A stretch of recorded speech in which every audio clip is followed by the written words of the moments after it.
Hi friends, welcome back to our channel. Friends, మన channel cricket సంబంధించిన ప్రతి చిన్న అప్డేట్ మన ఛానల్లో రెగ్యులర్ వస్తుంటాయి. ఇంకా మన ఛానల్ని సబ్స్క్రైబ్ చేసుకోకపోతే ఫ్రెండ్స్ వెంటనే సబ్స్క్రైబ్ చేసుకోండి అండ్ పక్కన బ్లాక్ని యాక్టివేట్ చేసుకోండి. అండ్ ఇంకా మన వీడియోని లైక్ చెప్తే ఫ్రెండ్స్ వెంటనే లైక్ చేసి మన వీడియోలోకి అయితే ఎంటర్ చేద్దాం. ఫ్రెండ్స్ తప్పకుండా లైక్ చేయండి. లైక్ చేస్తే మన వీడియో మార్కెట్కి ఫాస్ట్ ఎయిర్ ఇచ్చేది. ఇక T20 వరల్డ్ కప్ 2024 టోర్ని గెలిచి ఫుల్ జోష్లో ఉన్న టీమిండియా 17 ఏళ్ల తర్వాత T20 టైటిల్ను కైవసం చేసుకుని అదరగొట్టిందని చెప్పుకోవచ్చు. వెస్టిండీస్లోని బార్బడస్లో జరిగిన ఫైనల్లో సౌత్ ఆఫ్రికాను ఓడించి విశ్వ విజేతగా భారత్ నిలిచింది. ఇక టీమిండియా తదుపరి జింబాబ్వేతో 5 T20ల సిరీస్ ఆడనుంది. అయితే T20 వరల్డ్ కప్లో ఉన్న ప్లేయర్స్ అందరు కూడా అక్కడ రెస్ట్ అయితే ఇచ్చిళ్ళు. సంజు శాంసన్, శివన్ దుబే, యశస్వి జైస్వాల్ మూడో మ్యాచ్ నుంచి అయితే అందుబాటులో ఉంటారు.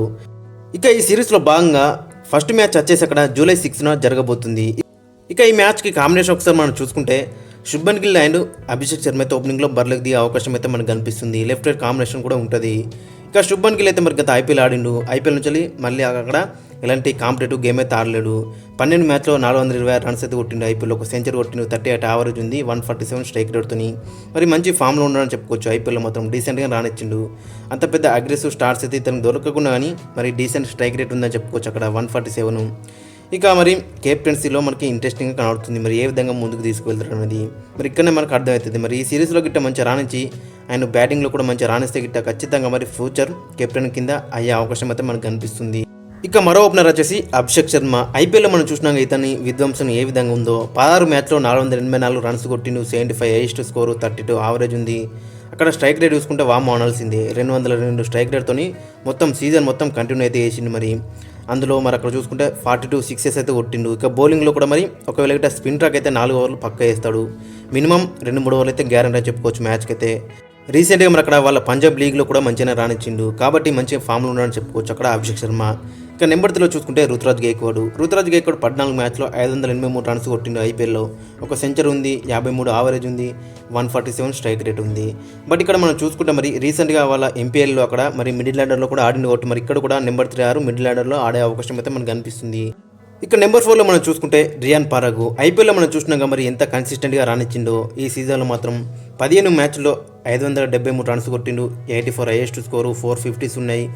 52 యావరేజ్ ఉంది. 149 స్ట్రైక్ రేట్తోని ఆల్మోస్ట్ మరి ప్రతి మ్యాచ్లో కూడా మరి అక్కడ కాంట్రిబ్యూషన్ అయితే చేసిందని చెప్పుకోవచ్చు. మరి అక్కడ రాజస్థాన్ రాయల్స్కి అయితే మంచి కీ రోల్ అయితే ప్లే చేసిండు మిడిల్ ఆర్డర్లో. కాబట్టి మరి ఇక్కడ కూడా అదే రిప్లికేట్ చేస్తే మాత్రం చాలా బెటర్ అయితే ఉంటుంది. ఇక నెంబర్ 5లో చూసుకుంటే రింకు సింగ్.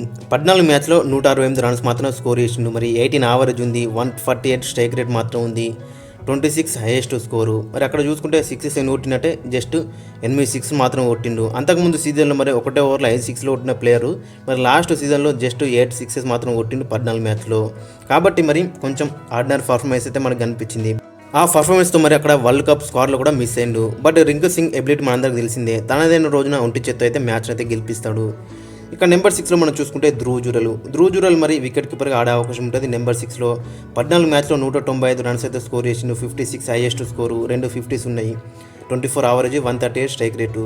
ఇక నెంబర్ 7లో చూసుకుంటే వాషింగ్టన్ సుందర్.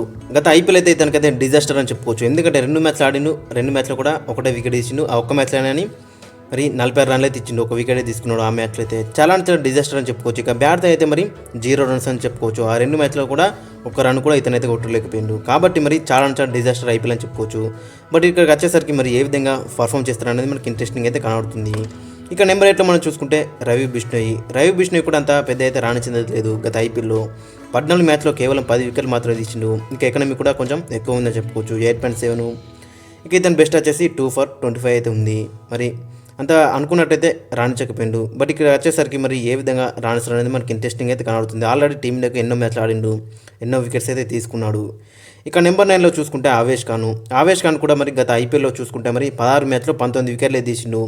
9.59 అయితే ఎకనం ఉంది. ఎకనం మాత్రం చాలా హైగా ఉందని చెప్పుకోవచ్చు. ఓవర్కైతే 10 అయితే ఇచ్చిండు. మరి కాబట్టి మరి ఇక్కడ ఏ విధంగా రాణిస్తారు అనేది మనకి ఇంట్రెస్టింగ్ కనబడుతుంది. గతంలో కూడా మరి టీంనే ఆడిండు. ఎన్నో రన్స్ అయితే లీక్ చేసిండు. మళ్ళీ ఏ విధంగా కంబ్యాక్ ఇస్తారు అనేది మనకి ఇంట్రెస్టింగ్ అయితే కనబడుతుంది. ఇక నెంబర్ 10లో చూసుకుంటే ముఖేష్ కుమార్ కూడా గత ఐపీఎల్లో 10 మ్యాచ్లో 17 వికెట్లు అయితే తీసిండు.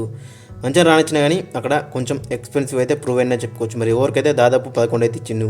ఇక ఇతను కొంచెం పేస్ అనేది ఇంప్రూవ్ చేసుకుంటే మాత్రం డెడ్లీ బౌలర్ కింద అయ్యే అవకాశం అయితే మనకు కనిపిస్తుంది. అరౌండ్ 130-135 ఎబో అయితే ఎత్తాడు. బట్ 140లోకి అయితే మాత్రం డెడ్లీ బౌలర్ కింద మారే అవకాశం అయితే ఉంటుంది ముఖేష్ కుమార్.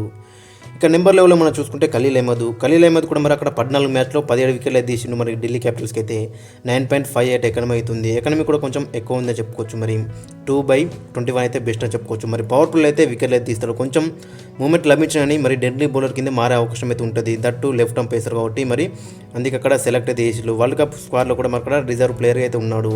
ఇక ఫైనల్గా ప్లేయింగ్ లెవెన్ ఒకసారి మనం చూసుకుంటే శుభ్మన్ గిల్, అభిషేక్ శర్మ ఓపెనింగ్ చేస్తే నెంబర్ 3లో రుతురాజ్ గైక్వాడ్, 4లో రియాన్ పరాగ్, 5లో రింకు సింగ్, 6లో ధ్రువ్ జురెల్, నెంబర్ 7లో వాషింగ్టన్ సుందర్, నెంబర్ 8లో రవి బిష్ణోయ్, నెంబర్ 9లో ఆవేష్ ఖాన్, నెంబర్ 10లో ముఖేష్ కుమార్, నెంబర్ 11లో ఖలీల్ అహ్మద్. ఓవరాల్గా చూసుకుంటే మనకి అక్కడ కాంబినేషన్ మొత్తం డెడ్లీగా కనబడుతుంది. 3 పేసర్లు ఉన్నారు, 2 స్పిన్నర్లు ఉన్నారు. బట్ అక్కడ బ్యాటింగ్లో చూసుకుంటే మనకి నెంబర్ 6 రాకనే మరి అక్కడ బ్యాటింగ్ అయితే కనబడుతుంది. మరి స్ట్రాంగ్ బ్యాటింగ్ అనేది నెంబర్ 7లో వచ్చిన వాషింగ్టన్ సుందర్ మరి అతని దగ్గర నుంచి అయితే ఎక్కువ మనం ఎక్స్పెక్ట్ అయితే చేయరాదు. కాబట్టి మనకి బ్యాటింగ్ అనేది కొంచెం వీక్ అయితే అవుతుంది. మరి చూడాలి మరి ఏ విధంగా ముందుకు తీసుకెళ్తారు అనేది శుభ్మన్ గిల్ అక్కడ. ఫ్రెండ్స్ మరి మీ యొక్క ఒపీనియన్ అయితే కింద కామెంట్స్లో అయితే మెన్షన్ చేయండి. అండ్ మీ యొక్క ప్లేయింగ్ లైన్ కూడా కింద కామెంట్స్లో అయితే మెన్షన్ చేయండి.